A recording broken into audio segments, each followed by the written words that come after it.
Turn it up, swashbucklers! You're listening to Under the Crossbones, episode number 179. My name's Phil Johnson. I'm your host for the show and the ship's digital marketing manager. Welcome. Thank you for tuning in each and every week. I always appreciate it. Thanks for telling your friends, visiting sponsors, sending donations, all the cool stuff that you do. And if you don't do any of that, at least you're listening, which is nice, because then I'm not just talking to a wall, which, that could happen too. But as long as you're listening, then I'm not talking to a wall. So that's good. That's nice.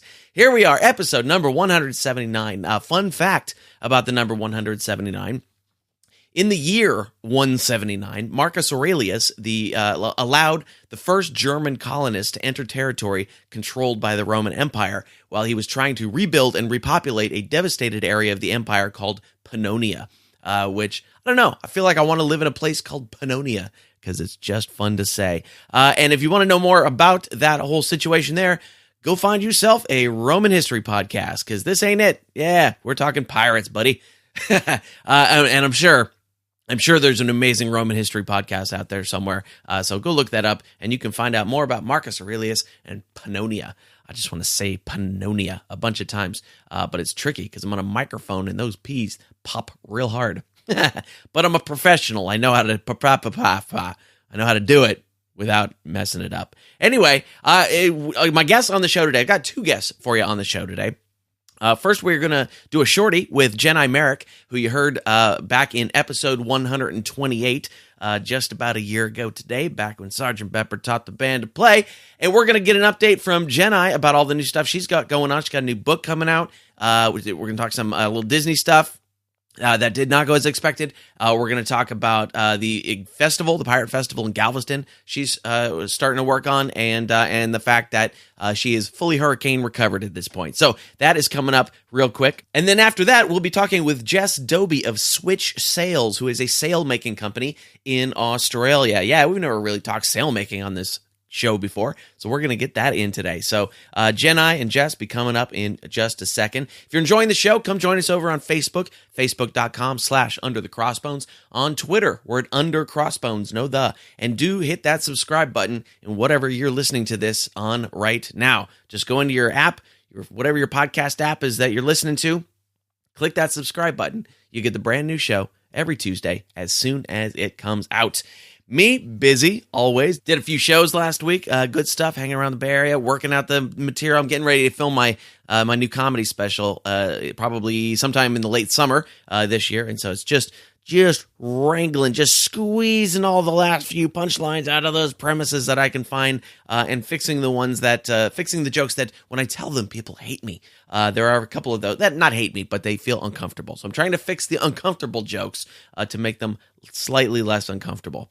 Some of them I'm leaving uncomfortable because it's fun. But I will be getting out, doing the thing. Let's get some tour dates. March the 1st, that is in Manteca, California at Cabana del Sol. That is my official birthday show. Yeah, by the time you hear me next week, I'll be a whole year older, which I'm going to get a whole year older in 1 week. Time travel is amazing. So anyway, March the 1st, Cabana del Sol, Manteca, California. That's my birthday show. On March the 5th, I will be at the Cheroot Lounge in Modesto, California. That is a slamming show. It's going to be so fun. March the 7th, I'll be at the Whiskey Barrel Saloon in Stockton, California. All comedy music that night. Yeah, going to put the jokes in the back pocket and pull out the guitar and do some all comedy music at that show at the Whiskey Barrel Saloon, Stockton, California, March 7th. On March 8th, I'll be at Comedy Oakland in Oakland, California.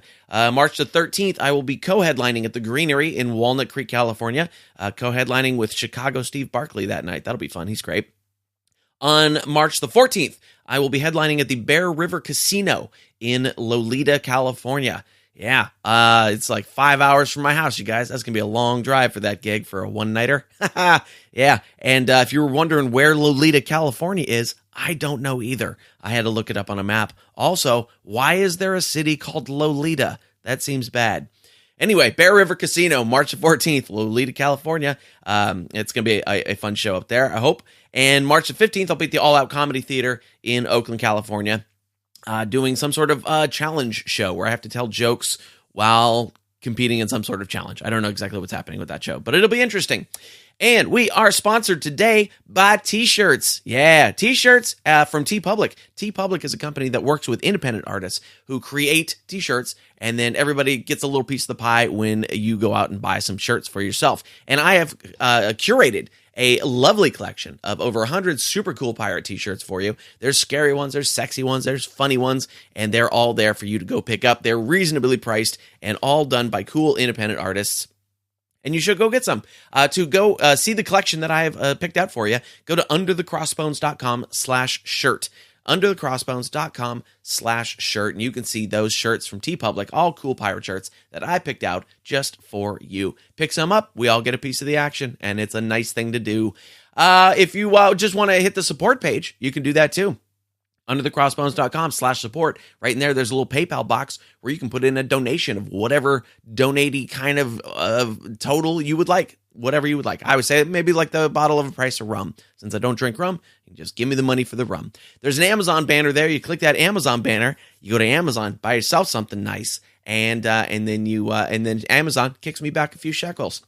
That's cool of you too. And if you want to be a sponsor of the show, like TeePublic or Parada Clothing or Pirates Radio, The Treasure Coast, or any of those cool folks, you can do that. There's information right there on the support page, underthecrossbones.com/support. But you know what I spent Sunday doing? Not watching the Oscars. No, doing my taxes. Yeah. Ugh. Oof. Yeah. I'm self-employed, so tax time is never like, ooh, I'm getting a refund. No, it's always, I'm going to have to drop thousands of dollars right now. But I save up for it. I put it all, I got a plan. I had a new accounting plan this year that kind of worked, kind of didn't work. It still took quite a while to get the job done, but that's done. Anyway, yeah, now I can get back to life, which also involves I have to find new dental insurance. There's too much adulting happening in my life right now. I need to just tell jokes and play some songs, and there's more of that coming up. I'm going to get all this adulting stuff done, and I'm going to tell some jokes and sing some songs. I got some plans. I got some plans for this year to do more of that.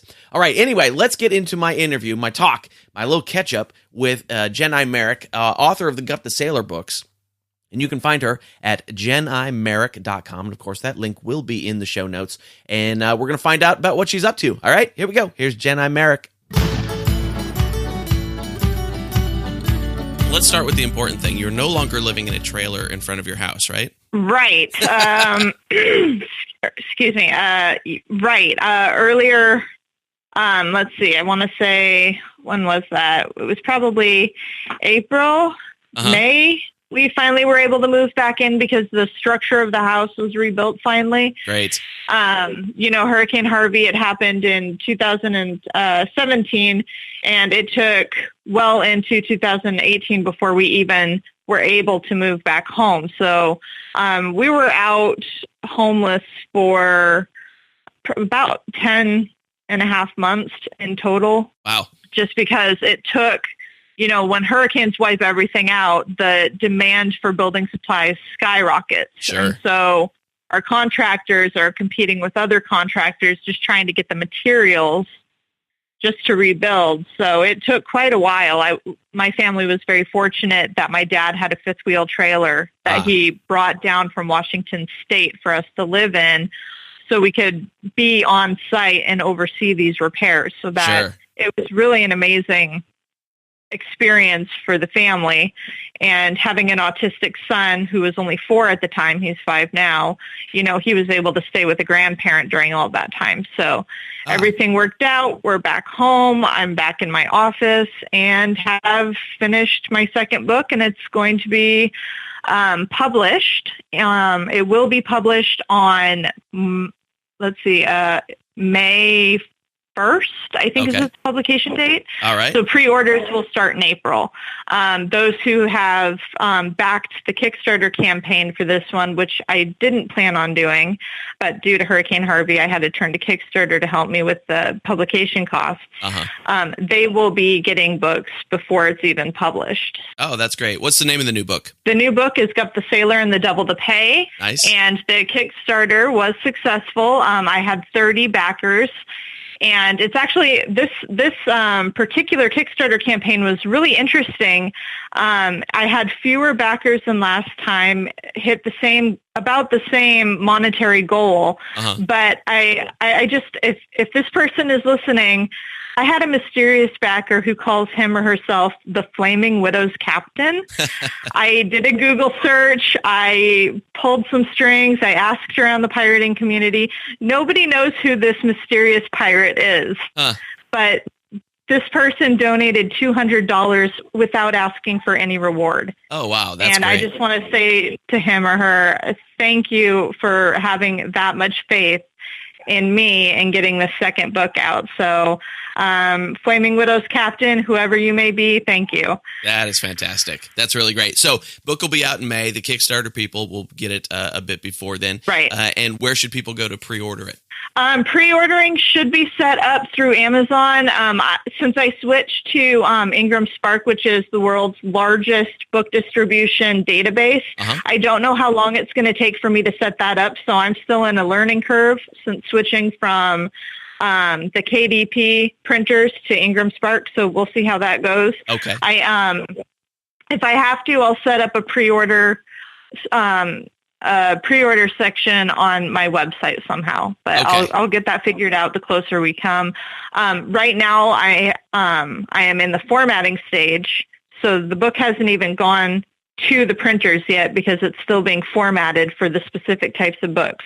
And it will be available in Kindle ebook, in paperback, and in hardcover. Oh, nice. Fantastic. Right. It's so good. By the time I finally finish my book, I'm going to have you and so many great authors to talk to give me all these tips on how to get it done. I would be more than happy to give you any advice. I work with a lot of authors with Mama Shark Press, which is my publishing group. So just let me know whenever you're ready. Nice. Fantastic. Okay, so book is out in the house. That's great. Let's get the bad news out of the way. Let's talk about the Pirates at Disneyland thing that's not happening, unfortunately, that we talked about a few weeks ago. So tell me what happened there. Well, I started with Walt Disney World because for where I'm located, that's the quickest jaunt for me. If I want to go to a Disney park, I choose Walt Disney World. And they absolutely were adamant in saying that pirate fashion is costuming and not a fashion choice. Okay. So they shut me down right at the door. When I approached Disneyland in Anaheim, California, they were far more interested in doing this. I don't know how many pirates and pirate fans know this, but Disneyland in France puts on a Pirates and Princess Festival 2 times a year. And so I think that Disneyland was more looking to try to build something along that perspective, I guess, and welcome a pirate convention in their parks. And we got as far as talking with security about it. And then security decided that they wanted to look at pirate fashion as a costume just the same as Walt Disney World had told us. And they said that since they are part of their job is to make sure people do not come in costume that would confuse guests, that they would not allow them to enter. So even though the events coordinators and the park itself was willing to host such an event, the security was rather disinclined to actually allow entry to anyone dressed in pirate fashion, thinking it a costume and not a fashion choice, which for many of us who dress this way on a regular basis is kind of a bummer. But it is what it is, and I'm not going to fault people for doing their jobs. Sure, certainly. So taking my plans and having no location to carry them out, I realized that I live in Southeast Texas. I live in Galveston County, and Galveston Island has quite the pirate history. Sure. And I thought, well, if I can't host or contribute to a new pirate festival at Disney World or Disneyland, maybe I should look to my own backyard. And so I've started a petition to try and get local community organizers and event coordinators to look into hosting an island pirate festival on Galveston. So that's kind of where I'm at right now. Yeah, I'm surprised there hasn't been one in Galveston yet because there's plenty of pirate history there. There is plenty of pirate history. In fact, I've I've written the local paper already, trying to get to see what they think about it. There has been several attempts in the past to host one. New Orleans had created their own pirate festival, around the pirate Jean Lafitte. And it's interesting because if you don't mind, I could give you a quick little short history lesson about this particular pirate. Yeah. I'm not sure how many of your listeners have had this in their history lessons. But Jean Lafitte was a privateer who, with his brother Pierre, used to raid British and Spanish ships in the Gulf of Mexico. Mm-hmm. And together they originally made berth in New Orleans. They believed that their piratical atrocities against non-U.S. ships would earn them U.S. pardon. But as history shows, the pair were actually run out by our own U.S. government, despite them having never attacked a single U.S. ship. Right. Apparently, the U.S. feared that harboring a wanted pirate from the British and the Spanish crowns was a risk they couldn't afford, especially considering the volatile state that Britain and Spain have existed in during the golden years of piracy. So the U.S. wanted no part in the wars that Spain and Britain were fighting with each other. Sure, yeah. So the Lafitte brothers ended up fleeing the United States before they could be turned over to England or Spain. And Jean Lafitte hid out on the eastern side of Galveston Island in a home that at the time was actually called Campeche. I hope I didn't butcher that name. Galveston was still known as Spanish Texas. In fact, all of Texas was still known as Spanish Texas. It was not part of the United States at the time. Sure. He lived at first on the island, attempting to act as a spy for Spain. And this was shortly after the time Mexico declared its freedom from Spain. And he did this in the hopes that perhaps the Spanish would give him a pardon, one that, of course, never came.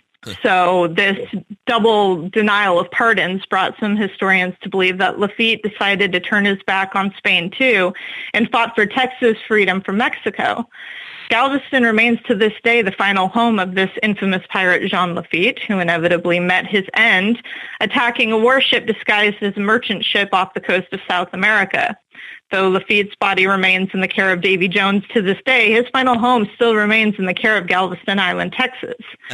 So the bouncing loyalty of Jean Lafitte and his brother Pierre makes Galveston really the perfect place for a pirate festival, not only to remember our island's pirate history and what Texas overcame leading up to 1836 from, ending its ties with Spanish Texas and leading to the Republic of Texas becoming the 28th state in the U.S. back in 1845.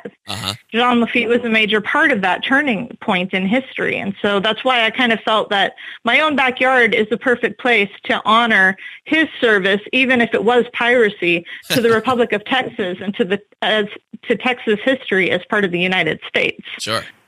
That's kind of my short version of the long history of Jean Lafitte, but yeah, for sure. No, that's great, and sounds like you definitely need a pirate festival down there for reals. Absolutely. And where can people go sign your petition for that? Let me see if I can pull up.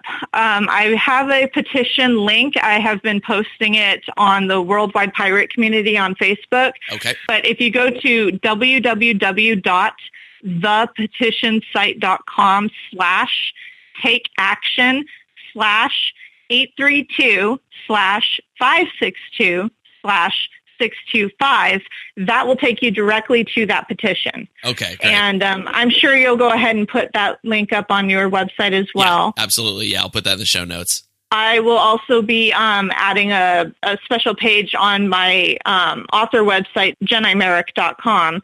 So if you can't find it online or anywhere else, it will be on my author website as well. Fantastic. That's great. All right, so we got the new book coming out very soon, so we're going to get the pre-orders for that. We got the petition for the Galveston Festival. That's all great stuff. I love your hustle, lady. I really do. Oh, thank you.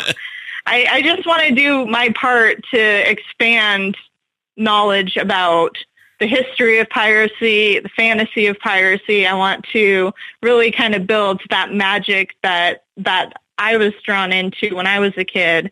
I don't remember if I told you this, but my favorite book growing up as a kid was Treasure Island. And so anything I can do that can inspire people to just appreciate the freedom and magic that surrounds the culture of piracy, I will do everything it takes to get that out there. So Love it. Fantastic. Well, it was always nice talking to you, Jenai. Thanks for coming on and giving us the updates. Yeah, thanks for having me on again. I really appreciate it. Always nice to talk to Jenai Marek and find out what she's up to. She is always up to something. The girl's got plans, and I like it. So Gup the Sailor and The Devil to Pay, as you heard, pre-sales will be going out for that in April for a May publication date. And the link to the festival petition for the Galveston Pirate Festival is in the show notes. I'll put it in the show notes. She gave you that giant big, long URL. Nobody's going to remember that. Why? You're walking, you're driving, you're cleaning, you're doing dishes, you're doing something right now while you're listening to my voice. You did not have time to write down that URL. So that will be in the show notes. Just go to underthecrossbones.com/179.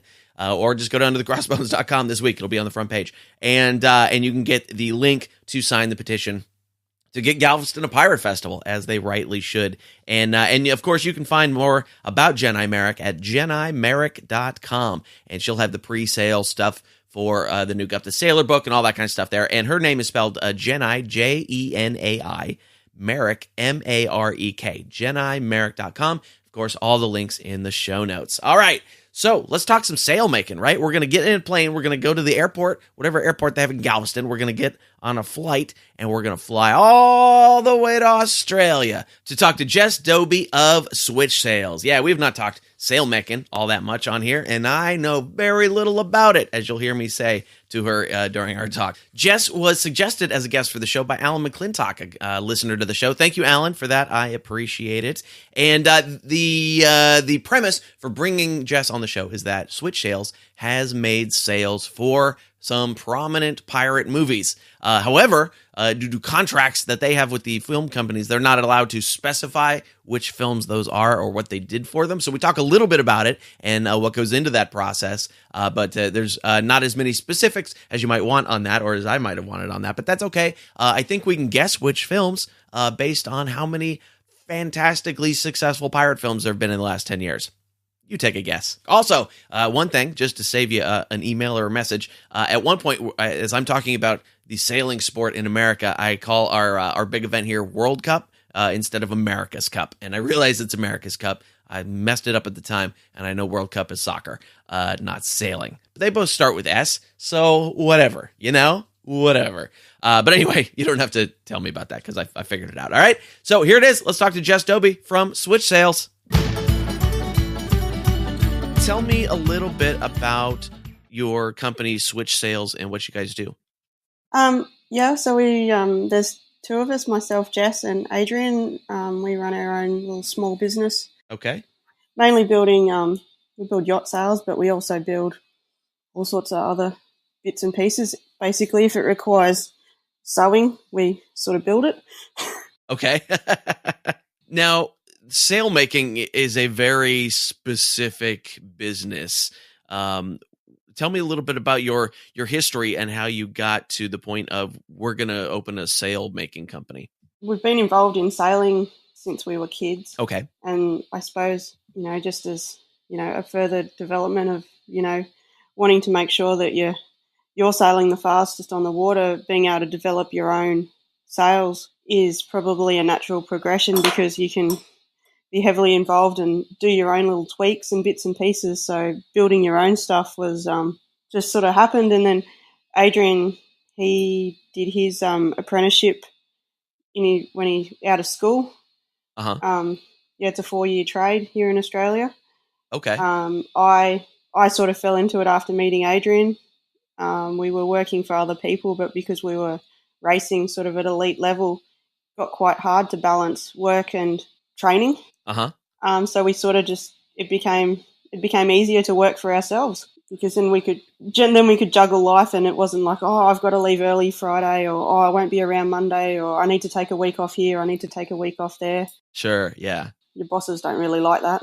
Right, yeah, exactly. I went through exactly the same thing. It's like, how do I not have to deal with these other people anymore? Basically.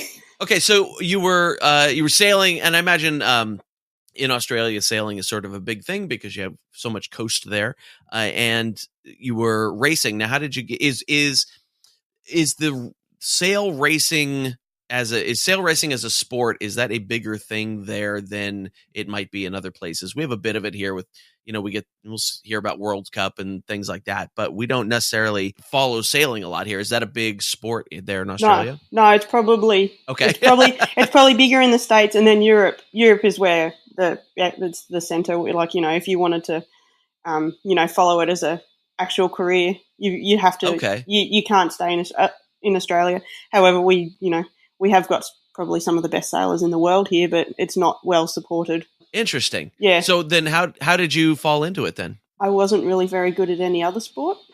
Okay. It just sort of worked, and the ocean lifestyle suited me, being near the water and, being able to travel around and see the world and meet other people and, see other boats and people and stuff like that, sort of like, Okay. Just sort of like a little bit of like, the mythical, you're out there being a bit of a sea gypsy is pretty good idea. Yeah. Don't have to see people all the time. It's good. Right. Okay. Interesting. So you're in the racing thing, and I imagine when you're into the racing thing, then you are very much into the details of your ship and all that kind of stuff. And you said Adrian had gotten a 4-year training in sailmaking. Okay. Yeah. I've done mine recently too. So Adrian had done his first, and then I did mine.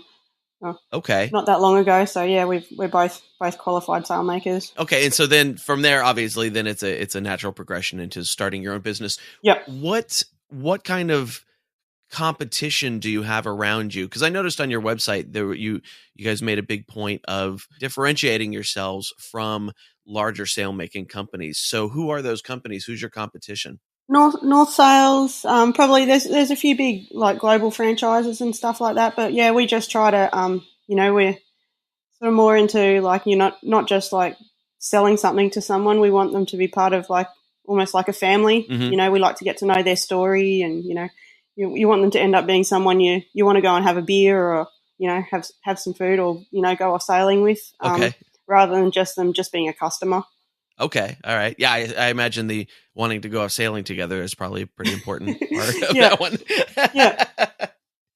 Okay. So I know next to nothing about sails. I'm not a water person, strangely enough. And so if I ask dumb questions, I hope you'll bear with me on those. But when you're talking about yacht sails in this case, mm-hmm. which seems to be what you guys mostly concentrate on, what are the different types of sails that you would have to then construct for those boats?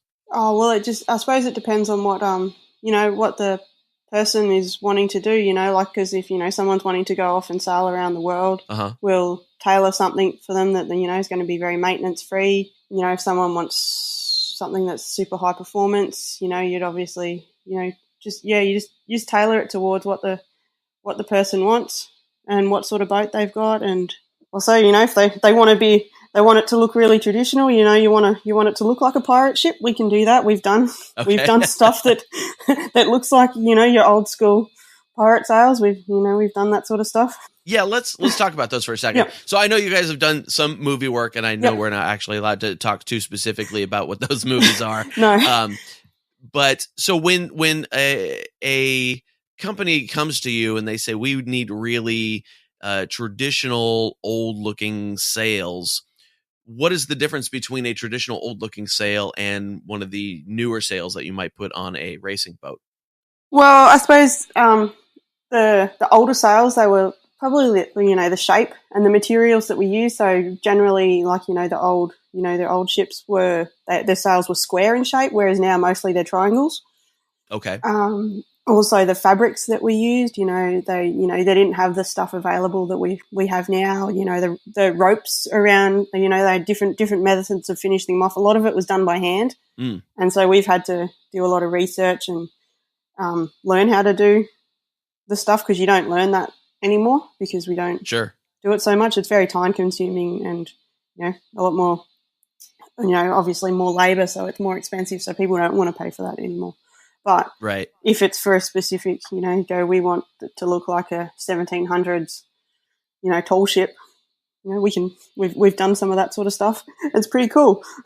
Are you actually assembling that stuff by hand when you have to do it, or is there? Mostly. No, we did try to use sewing machines for like, finishing off around the edges, but unfortunately there was no other way to do it but by hand. Huh.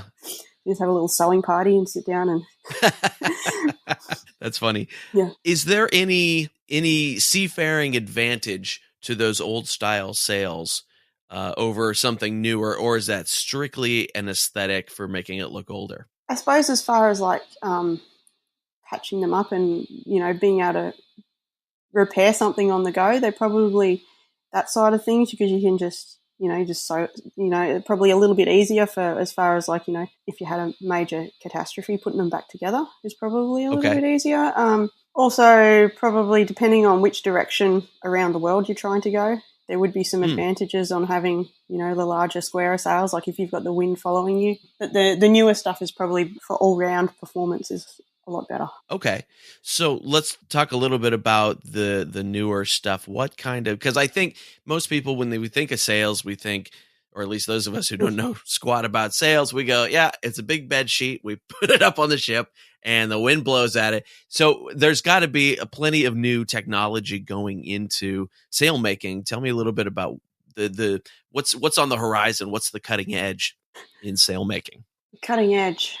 Well, I suppose just evolving to using, use the computer modeling, and they're also improving the older fabrics. So I suppose we're going back, we went through a big phase. You see a lot of sails now, they're black. Okay. You're not so much white, so that's all carbon and all these fancy products. They're using a lot of Kevlar, but, that's all hard. A lot of that stuff's getting harder to get due to Kevlar being used in like military applications and stuff like that. So they're not allowing. Okay. They don't allow the rest of us to use it so much anymore. But the Dacrons, which is the white sails that you see, that's improving out of sight. So we're going back to using some of the older fabrics, but being better made to last longer and stuff like that. So yeah, we're trying not to, make stuff that's so disposable as well, because a lot of those fancy sails, you're throwing them out quite quickly because they don't last. And as a society, we're trying to not do that so much stuff. So yeah, trying to build stuff that's, longevity again. So we're sort of going back to what they used to do as far as that sort of stuff goes. Interesting. Was it the fabrics themselves in those more disposable ones that wouldn't last? What was it about those that didn't? Yeah, didn't they're last? they're gluing them together, because glues don't last as long as stitching, and they just, most stuff doesn't like the sun, or salt air, which is not so good. Sure. So so now they're using things like carbon fiber and such like that, in addition to some of the old ones. Wow, that's got to be, man, I know how much carbon fiber costs. That's got to get expensive. Yeah, it does. Yeah, it does. Yeah, when you're using those types of materials, who's coming to you for those kind of sales? Is that mostly for the racing ships, or is that for... Yeah, that's mostly racing. And so we don't, that's not a big part of our market. We prefer to help like the around the world cruisers and people that live on their boats permanently, like it's their house. So they want... I see. Yeah, and they've always got such interesting stories. People that have sailed from Europe or America and ended up in Australia. It's just amazing to hear their life at sea and what they've had to endure to get here. So it's working towards, it'd be awesome to try and join them instead of just hearing all their stories. Yeah. Do you have any favorite people that you've met like that, or favorite stories they've told you? It'd be hard to pick a favorite because they're also unique. Everyone's had slightly different, depending on the route they've taken to get here. And, we've probably, our favorite was we helped some people sail their boat from Australia to Indonesia. Oh, okay. That was 5 days at sea. That was pretty cool. You're always sort of going on edge, going, is there anyone out here? Is there any other boats? Or didn't see anything for 5 days. Yeah, that's got to be mentally taxing, I would think. And because up in that part of the world, there are piracy is a worry. Up there you do have to worry about that. There might be, because it is you're coming in a fancy looking boat that going into a poorer part of the world. You do have to be concerned about modern piracy. Certainly, yeah. And were there any troubles on that? No, we didn't come across any. But further up, once you get into like Malaysia and stuff like that, it is something you do have to be mindful of. Yeah, certainly. So how big a market is that of people who live on their ships and travel around the world? Because that, I mean, most it's getting normal bigger. people.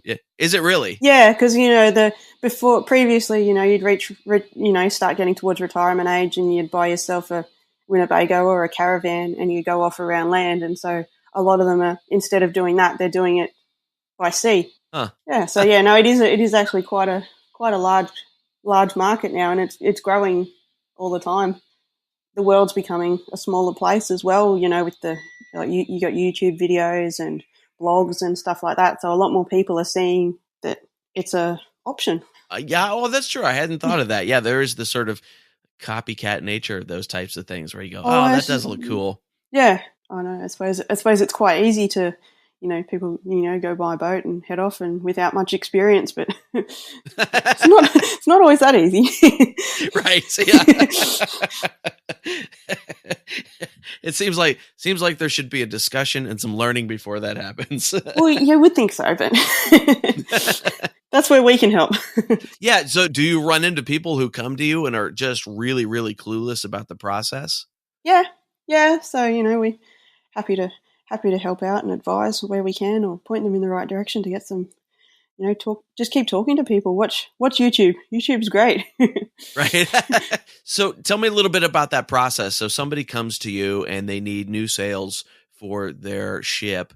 What does that process look like? What is some of the back and forth? Is there iteration? What are you looking at in their ship to figure out what you have to design on your end? Yeah, well, basically, whether are they going to stay local, or are they heading offshore? You measure it up, give them some options, and yeah, it's probably generally it's a few weeks, starting to finishing, and then take them out on the water and show them a few tricks and make sure it's all going to fit and work, and yeah. And so those sort of those everyday sales, I don't want to say everyday sales because it's not an everyday occurrence anyway, but an everyday, traveling, in retirement kind of sail. What are those made of, and how do those differ from something you might use on a racing ship? It'll be mainly the fabric and just how much, reinforcing and stuff. Because if you're heading off, and it's going to be your home, you don't want to be worrying about maintenance all the time. So, something like that, you're looking at, it's going to last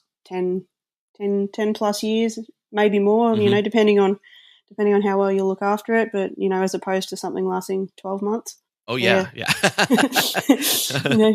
And we're seeing, just building stuff out of, we're not trying to build any like the cheaper stuff, and we do have a lot of hassles here, with Asia being so close with cheap imports and stuff like that. People have run into a lot of problems with, but it was so much cheaper, and but it doesn't last you. You got to replace it.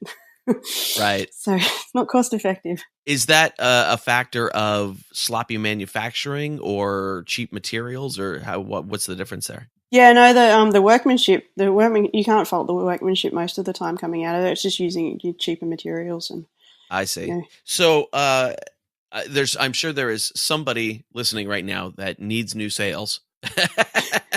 And so no doubt. what is the best way to get in contact with you guys to engage your services? I run Instagram, which is Switch Sales. Okay. So I try to keep that updated mainly about what we're doing. It's not so much as it's almost like a little like diary for us, keeping our racing and adventures we go on and stuff like that. So we can on there, and then our website switchsales.com.au is where all our details are. Okay, great. And I'll make sure those are in the show notes. What was your latest adventure that you posted on there?